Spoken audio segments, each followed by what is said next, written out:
Which exercise burns the most calories? Is it running, push-ups, biking? The answer is probably not the one you think, but the internet also says cardio kills your muscle gains. So should you be doing any cardio exercises? So, fitness coach, do you think cardio is useless? No. Jeremy Athier created a video, best versus worst fat loss exercises ranked by science. Today, my friend Kevin and I are putting on the world's most accurate calorie tracker. We're going to rank 50 different exercises. 50? Using these findings, I'll create the perfect fat loss plan guaranteed to help you shred body fat. Beginning first with 60 seconds of sprints. Go.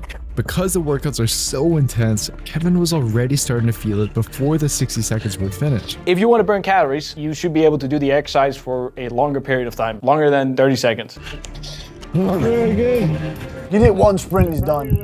185. So they did it for a minute straight, which is not the rate and intensity that you can keep up for an entire hour. Next up were 60 seconds of burpees and then 60 seconds of mountain climbers. Burpees suck, dude. Just like with a sprint, Kevin was struggling to make it the full 60 seconds. So Jeremy is completing most of these 1 minutes pretty easily, but Kevin has to almost go all out every single minute, and he also has to stop after a minute. With 3 exercises down, sprints had taken an early lead at an average of 15 calories. Yeah, it's gonna be one of the highest. Burpees coming in second with an average of 12.5. Now these values were lower than I expected. Lower. 15 calories per minute for sprints. Do you find that high, low? I feel like that's high because 15 times 60, that would be 900. I mean, that's kind of low actually. No, that's kind of a lot. No, For 900 an sprints? hour? For sprints, yeah. Sprinting to me is like, that's 100% you go for it. Like you Yeah, sprint. okay. And it's great that these guys are testing it, because let me show you how hard it is to guess calories. I actually made a game. Oh wow, I love games. Calorie guess game. 3 kick games, guess which side wins on calories. You get 3 lives. Workouts, which burns more calories? Start game. 15 minutes of brisk walking or 10 minutes of heavy weightlifting? I'm gonna say the heavy. Weightlifting heavy should be pretty intense. Weightlifting for 35 minutes or swimming? I'm gonna go swimming.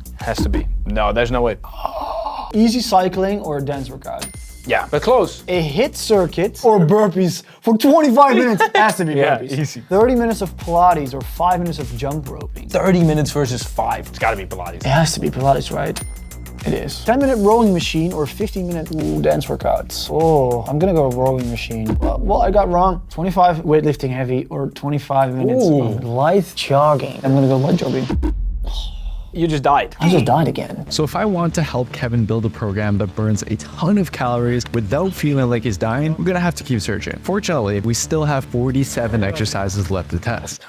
All in one day, what a great life. The data showed we were burning through our calories, and with Kevin still struggling to make it through some of the exercises, Almost there. I had to find a way to continue pushing him to collect the best data possible. I'm really happy they are looking for an exercise that is actually maintainable, because otherwise there's no way if he writes in the program, do explosive squats or do burpees there's no way Kevin is going to finish it. So we now know what burns the most calories, but does that actually matter? Or is higher calories not always better? Because for your recovery and for heart health, Very important to think about. It's not a one-sided calculation. it's not just burn as many calories as possible, get the most gains, because maybe you can burn too many calories. The soul bike, that's what I do a lot. You can beat my total of 34 calories in a minute. I'll give you $500. Oh my God, 34 calories in a minute. Now, some of you data nerds may be wondering how the assault bike could tell me I burned 34 calories in a minute. That's why we're relying on the Browney mask for all of our data. It measures the amount of oxygen we use and the carbon dioxide released. For the assault bike, I don't think the mask is going to say that it burns 34 calories per minute. I think it's gonna be higher than the sprint, right? I think it's going to be higher than the sprint. What do you think? I say 22. I wanted to 22? Yeah. 21. 21? 21? While Kevin was catching up to my 34 calorie total, I was skeptical about the accuracy. For more insight, I reached out to Dr. Eric Helms. The only way that I would use the energy expenditure on a cardio machine is if you're comparing a previous session on that same machine. This is what I tell my coaching clients. If you're consistently inconsistent, you get some type of information. So if my watch says I burn 1,000 calories extra each day, it doesn't mean that I'm burning 1,000 calories. But if I use that as a benchmark and the next day I'm burning 1,100 calories, I am probably burning more calories than the day before. Exactly. I've had so many people throw up after this thing. Oh, you went 35. That's really impressive. Kevin gets a fat bonus. I was not expecting that. Instead of 34 plus calories per minute, we actually burned around 12 and 13. What? Okay, but this is... No, hold up. This is not intense as hell. Like, how do you compare this to the sprinting then? The sprinting, you went full out, I think, and this is definitely not full out. This is like 50%, 60% effort. But when I checked in on Kevin, I realized we had a problem. All right, let's get Kevin out of his deathbed. Kevin Lamb. Where's the other one? He commented, this guy went through the trenches. Every exercise was leaving Kevin absolutely exhausted, which means we're gonna have to find a new approach. Low intensity exercise. First up, incline walking, which burned around 6 calories per minute. Some people might struggle on the treadmill with balance because they're just looking at a screen or at something else. Do you watch something on the treadmill? I do sometimes do that. You could be not focused on your surroundings, so on the depth. Have you never had this? Because I've had it as well. Really? Wait, can you stand still for me quickly? It looks pretty balanced to me. It's if you need to touch the sides, don't. But if you need to touch the sides or something, try to just touch it with your fingers so you can't really unload anything. You use 2 fingers and that usually does the trick, right? 2 fingers do the trick. Look at this face. Oh, Stairmaster's a little bit more. Longboarding was burning an impressive 11 calories What? per minute, beating the elliptical, Stairmaster, and other forms of cardio that I just don't really enjoy. And although Kevin didn't feel comfortable hopping on the board, basketball was working out really well for him. This has to be 10 plus. If you played a game, you burn more. Do you enjoy it? Great. If you don't enjoy it, don't do it. Eric Helms just talks sense. The best fat loss exercise is The one you actually do? 100% true. Do you like it? No. Then don't freaking do it. It's sustainability and longevity, always. But don't go into working out thinking it's going to be easy or no effort, because then course it's gonna be some effort. you end up doing nothing. Drink your water. Drink your water.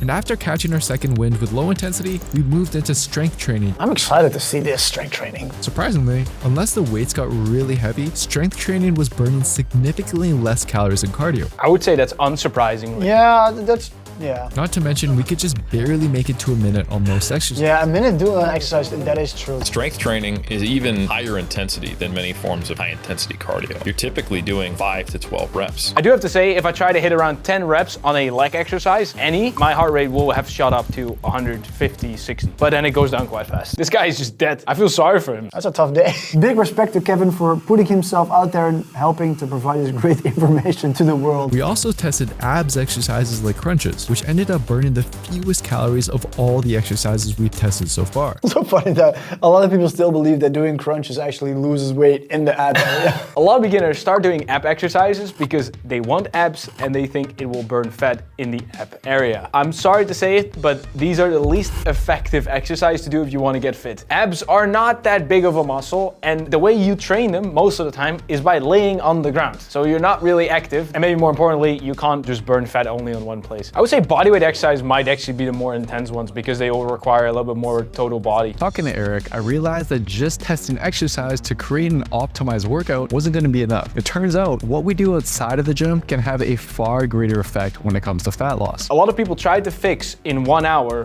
what they do in the other 23. That's a great way of saying it. I always tell people that we need an active lifestyle. Tell people to take the stairs, take the bike to work if you can, go for a walk to the supermarket instead of taking the car. Do everything actively. That means testing every chore and activity you can do with your free time, whether it's vacuuming, reading, or folding the laundry. That's more than crunches.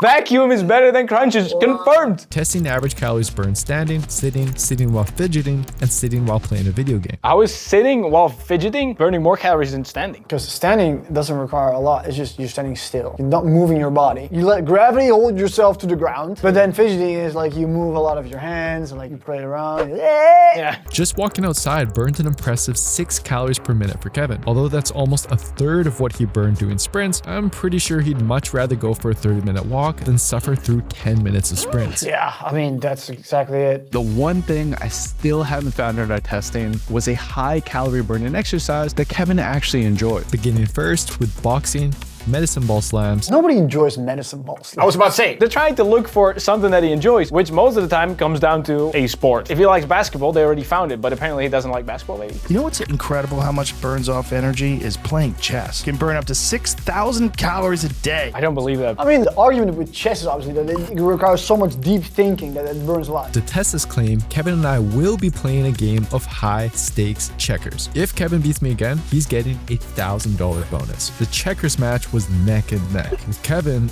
once again getting the best. Get wrecked. It didn't burn nearly as much as I anticipated, 2.2 calories per minute, just a touch higher than sitting.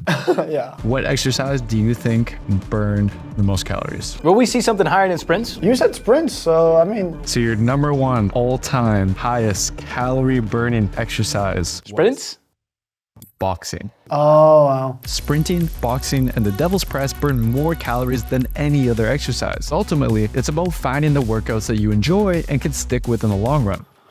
Great video, January 8th year. We like it. So we now know which exercises burn the most calories, but does that actually matter when it comes to building heart health and actually getting healthier with cardio or even recovery? Maybe these exercises suck. Oh, let's see. I feel like you have something to show us now. I have something big to show you. How to maximize cardiovascular health and fitness from Institute of Human Anatomy. I hope you can handle real body parts.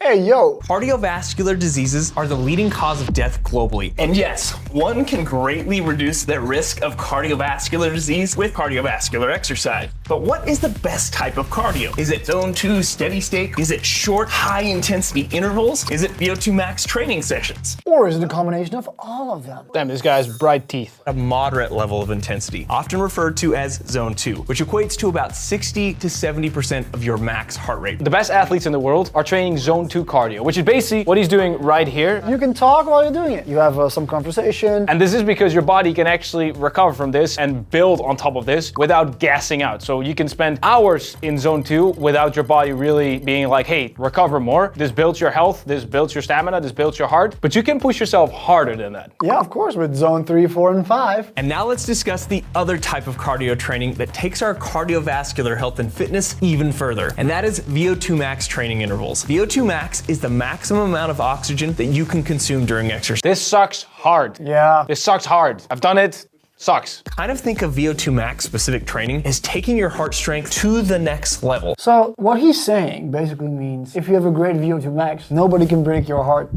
Yes! But if you never lifted close to your maximum, you wouldn't maximize your muscle strength. And in this case, you wouldn't maximize your heart strength. Essentially, research shows that the better your VO2 max, the less likely you are to die from any disease or condition. Nice. We love that. And obviously that has to do with you actually working out, being active, putting in the work and taking care of your body versus someone who's not. Yeah, of course. But then it's VO2 max training. So that means very high intensity, balls to the wall training. The higher your VO2 max, the fitter you are most of the time. And this actually makes sense because someone that does not work out at all has a very low VO2 max. Someone that works out a normal amount has a higher VO2 max than that person already. And someone who actually trains for VO2 max probably has a high VO2 max. You want to do at least 2 to 3 hours per week of zone 2 training and 1 VO2 max training session each week. And so I've got this chart that gives you some examples of how to incorporate these cardio training sessions into your weekly routine. This is kind of what I do, but then I also do workouts on the zone 2 days. As soon as people start doing cardio consistently and you find one that is actually doable for you, I love watching YouTube videos during my cardio and it makes it so easy. Oh yeah, if you pop on some Netflix or your favorite series. Do it instead of sitting on the couch at the end of the day. You'll lose so much more weight easily. It's crazy. Oh my God, cool. So now we've done the exercises, we've tested our strength. We now know what burns a lot of calories, but what about the recovery? Still, some people online would say that this would be in the way of gains. Let's look at that. How to do cardio without losing your gains. Oh, wow. Jeff Nippert. Long-term research has shown that you can balance cardio with weightlifting as long as you do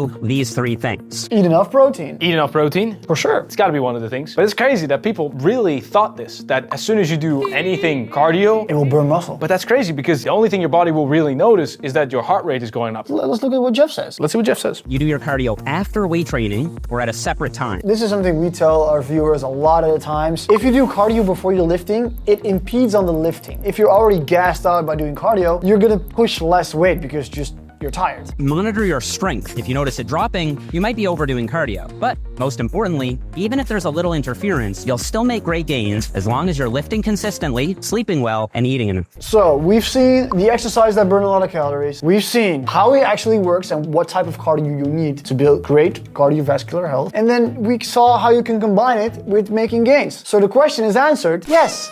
You can make gains while doing cardio. It is not useless and it actually can make your life a lot better, fun, and longer. My argument is, if you are stronger with more muscle, but also healthier with a better heart, it's a double W. W! And that's that. Yeah, Yeah. And that's almost how I would describe you really training as an athlete, rather than just doing one thing. If you want to be fit, strong, and muscular, that's how a lot of athletes train. All right, make sure to like the video, drop a comment down below, and Yeah. Make sure to subscribe so you can hit that bell, and make sure to watch the previous video. Click.